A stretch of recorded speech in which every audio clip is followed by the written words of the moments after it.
Working on software projects in academia is very kind of small scale focused software projects. I can think back to Stanford and, implementing some signal processing algorithms for some systems we were designing for class. And, it's maybe a few thousand lines of code, a couple of developers, me and a buddy basically. And you're essentially responsible for everything. You're responsible for all aspects of the code base.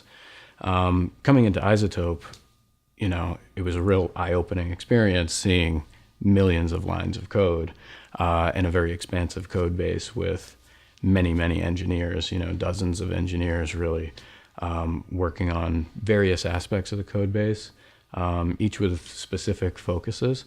So that was a very different experience. I remember my first commit into the repository and I was really nervous, thinking, oh God, I hope I don't break anything. Because that was the first time I really had to be worried about breaking somebody else's code. Because, you're in there working in the same parts of the code base as your fellow engineers, trying to make bug fixes.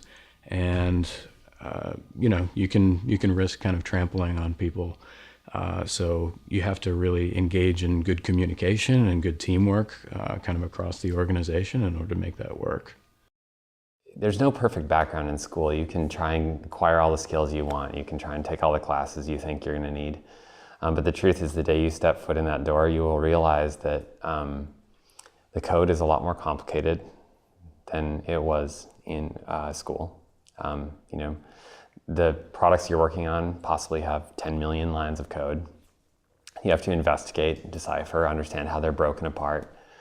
You also, when I came out of school, I wasn't taught to use a debugger. So I was all of a sudden in this world of gosh, you guys use pretty sophisticated tools and source control and debuggers and stuff. I think that stuff is pretty commonly taught in school these days, but it wasn't when I was there.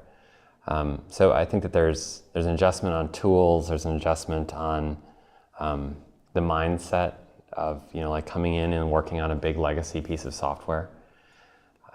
You have to tread lightly, and you have to you really have to spend 90% of your time investigating how to implement something, and then 10% implementing it. Versus in school, you do a lot of implementing and a lot less design and thought and investigation up front. So that was a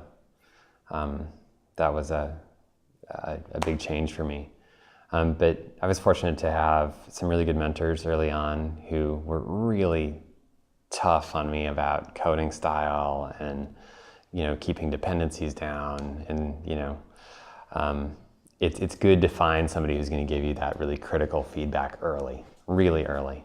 And you may think that it's they're being super picky, but you'll realize over time that some of that feedback is actually really, really useful.